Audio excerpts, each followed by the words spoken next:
Three. All right, Jake Foy, how are you doing today? Hey, very well, Denny. How are you? I'm well, thank you. So tell me, how excited are you that Ride is finally premiering its episodes? Oh man, I couldn't be more excited actually. I'm in Calgary, Alberta right now. My partner and I bought a little house here as a bet on the show. So we're glad to have the show hitting the air and obviously to have the audience reception that we've had so far. It's been fantastic for viewership and response. So very, very thrilled. Good, good. Now you played Tuff McMurray, the youngest son of the McMurray family, and an out and proud gay cowboy. As an actor, what kind of experience have you taken away by playing this character?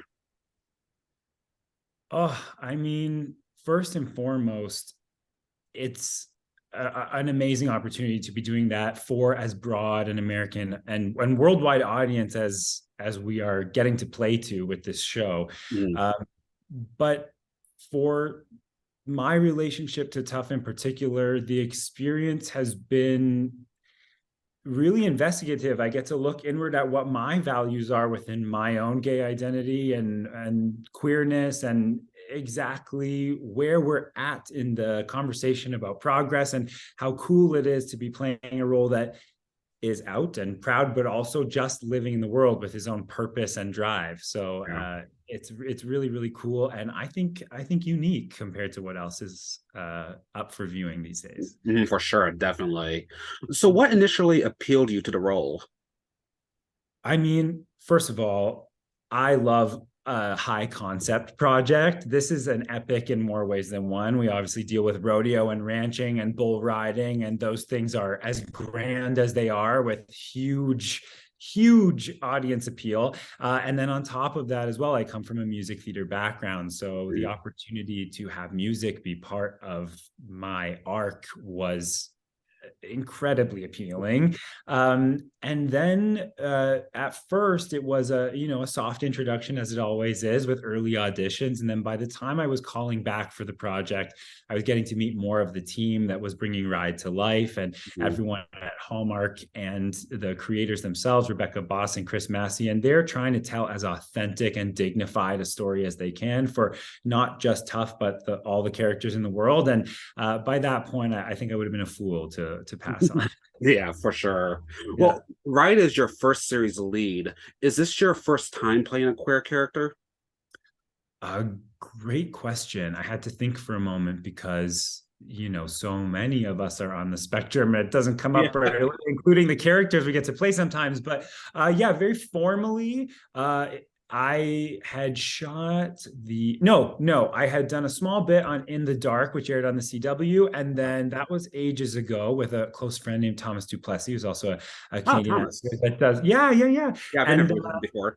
and then again on Wilderness, which I shot between Vancouver and Banff, Alberta. At the time, I was calling back for this, but it's yet to air. I just did sound for it, but it's a Prime Video crime show where I play a partner to Jeff Gustafson, who's Okay. a great actor as well. So no, not the first time, I guess. Okay. Well, being queer yourself, how did you want to approach Tuff's character? Did you have something set in mind when you went in, or did it kind of change throughout the process? Well, it depends on what part of the process. There was a lot of development conversation about exactly the expression of Tufts queerness and what that would be. And what was most important to me about this opportunity was that not be the leading foot for him within this world. I think being raised in these rural communities, there's also less of an influence from like urban culture and all of the spectrum of carriage that comes with that. So there's a bit of a bravado to both the men and women in the Western world. And so finding that oddly non-binary pocket that Yeah. happens to exist, there's a real flamboyance to straight Mhm. male culture, even in the rodeo, right? and Yeah. and some women with grit in that world as well. So I think Tuff's existence between all of those elements was the foundation for where I wanted to build the Okay. character. Okay, Yeah. perfect. Yeah, and Yeah. many queer characters, their narratives are often rooted in trauma and victimhood. What did it mean to you that this role didn't focus on that? Well, for me, that's incredibly meaningful. I proudly live a life with my partner wherever we are, red and blue states. We're happily together in public, and I think for this particular story and my enthusiasm for it, I just feel that's the most progressive thing we could be doing in entertainment right now is starting to say, okay, well, we've fought for a lot as a collective. How do we want to depict the path forward and what's possible, and to look at something that has the franchise potential, the audience growth and reach potential of this show, and then also the longevity potential. We could potentially see this character grow into family life, possibly parenthood, all of those facets of the queer experience that are showcased in entertainment a little bit less. And I, from reading the pilot, knew that this was not going to be the world of Brokeback Mountain, wherein I'd be worried for my life or threats of violence. His central conflicts are actually with our almost what you'd call, I don't even know if you can say this anymore, but like cat fights within the world of the show. And I thought that was cool in itself. There's really no one in the town of Canyon, Colorado who's got an issue with who Tuff wants to date. And that felt even more exciting than some of the queer programming that leads with that foot to me. Yeah, for sure. So do you believe more shows and movies are starting to move away from those trauma storylines? I think that at the end of the day, entertainment follows the dollar more than it would like to admit. And I think both queer audiences and I don't want to say traditional audiences, but less urban, even less progressive audiences feel in their guts that they're excited to welcome queer love stories into their home. Between consenting adults, there's really nothing to object to. So I think that what's going to happen is we're going to watch the real integration of the queer stories that we've been fighting for in the mainstream, and see a lot more gray in the programming that we get to watch. Yeah, for sure.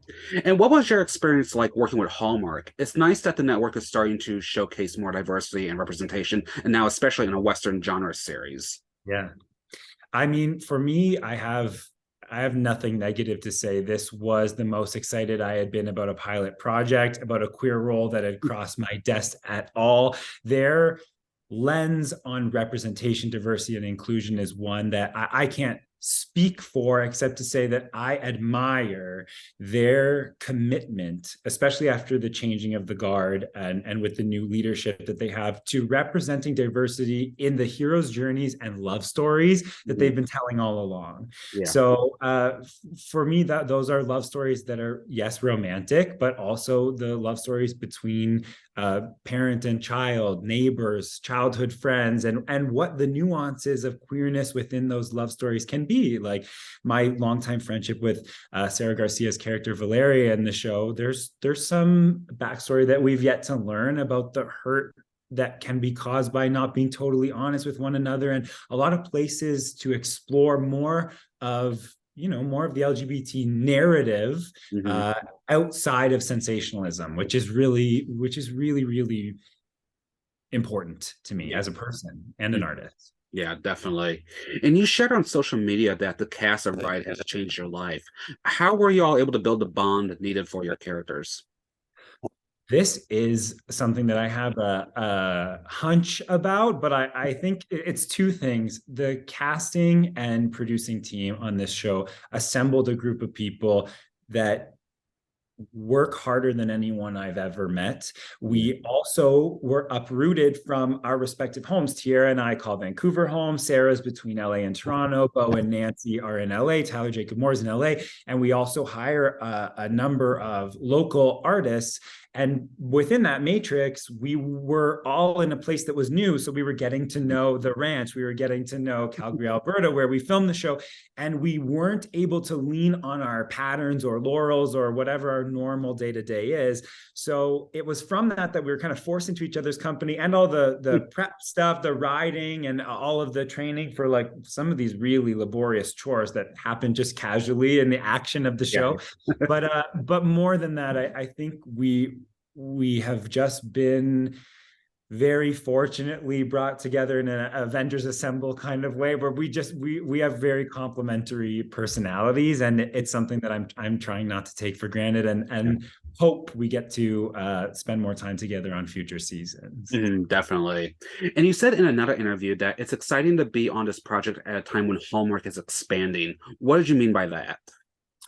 Well, with the change of the guard also comes new programming. Part of that is because I'm also a director and creator. So at the moment, there's a 5-minute musical short film that you can view on YouTube called Before They Were Them, but additionally, a 40-minute musical short with Drew Gasparini, who will be a name that many of your music theater fan base will know. And then additionally, a musical anthology that I have in development, and I'm not shy about saying these are the kinds of projects that are really diverse in their genesis as well. And it's exciting to be in a home of entertainment that could also offer some alignments for some creative initiatives. So whether that match ends up being the right one or not is TBD, but to be in a place that's looking for those kind of stories is really, really thrilling, because it means that there's a future for me behind the camera with them potentially, as well as in front of it. Yeah, that's awesome. And I'm so happy that we also get to see your music chops in Ride. Thank you.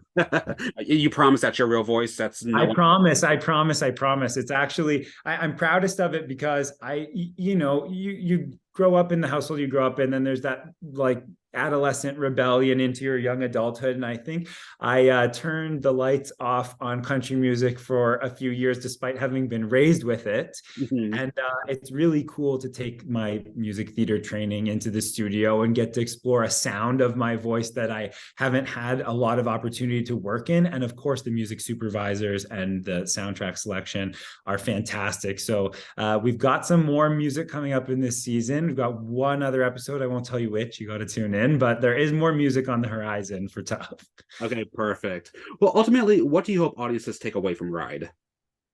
I hope that this show is for young families, what I was lucky enough to grow up with, which is a show where you can invite grandma, your nieces and nephews and cousins, and all be tuning into the same thing and have something really dynamic to watch, you know? So for me, after particularly these last few years, I am proud to be a part of something that can bring people together, that's not picking sides, it's not pointing fingers at anybody, but really reminding people about our common humanity, what it's like to pull up your bootstraps, literally in this Yeah. case, and find more in common than we have in our differences. That's been the most important thing for me, and I think you can feel that tenfold when you tune in. Good, good. So, any word yet on if there will be a second season? No official word. Everyone is very excited about the viewership thus far. I would encourage anyone listening to tune in on a number of the streamers through which we're available. We're live on Peacock as well as the Hallmark Channel, and there are a lot of third-party streamers. Pretty much anything that you're using to access entertainment, you can pay to play. It's very affordable to tune into the show.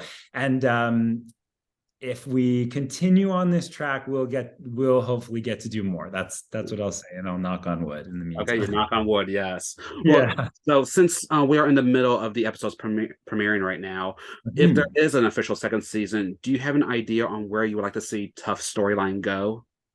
Yeah, I am most excited about Tuff finding his voice. And I think part of his finding that voice will be through music.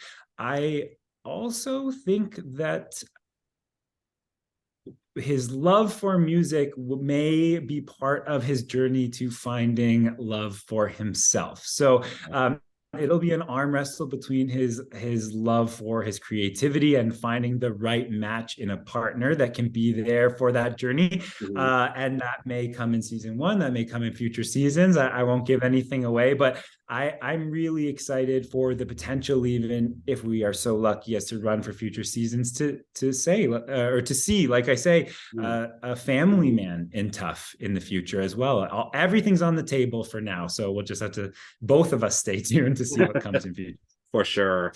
So, Jake, Yeah. have you always had a passion for acting and entertaining? I would say yes. That's the truth of it. I come from a family that has really no experience in entertainment or music or television, but it was very early that I'd pick up a camera, like a home camcorder, make my own videos. I've always been a creative. I do a lot of my own drawing and painting as well. I don't showcase a lot of it, but Mhm. really always been a creative at heart, and have been doing this professionally only really since college, but I'd always pursued it in some way or another. Tried to find a 9 to 5 path for myself that never fit like a glove. So we're here now, and it's I'm pinching myself. That's all. Yes, yes. Well, what are some future goals you hope to accomplish with your entertainment career? Great question. I am really excited about the festival circuit for Okay. More Together, that 40-minute short I mentioned to you. And Mhm. in the longer term, it's been great to be on a project right now that's showcasing so much of what I love to do in the epic way that it does. I'd love to work on a Rob Marshall movie musical. I'd love to play Howard Ashman in a biopic about his life. Like I'd love to explore some of the history that Tennessee Williams, my favorite playwright, has with Vancouver, the city I call home. He lived and worked around UBC for a number of years. So a lot of those stories also really have queerness at their center, Mhm. but have influenced Americana, the pop culture in enormous ways. So between the musical genre and the queer influence on all of art history, those are some big pillars in the work that I'd like to do in the future. Awesome. Very nice. All right, Jake. Well, how can one stay up to date with you? You can stay up to date with me on Twitter and Instagram at JakeFoy55, at JAKEFOY 55. And then other than that, I guess you just have to tune in Sunday nights on the Hallmark Channel to watch Ride. Perfect. Then before we wrap up, are there any other upcoming projects or anything else you would like to mention or plug at this time? Ooh, great. No, no. I think just the last thing I'd say is, like always, just reach out to someone you haven't talked to in a while and remind them that you love them. Be Awesome. good to the people in your life if you get a minute. Awesome. Fantastic.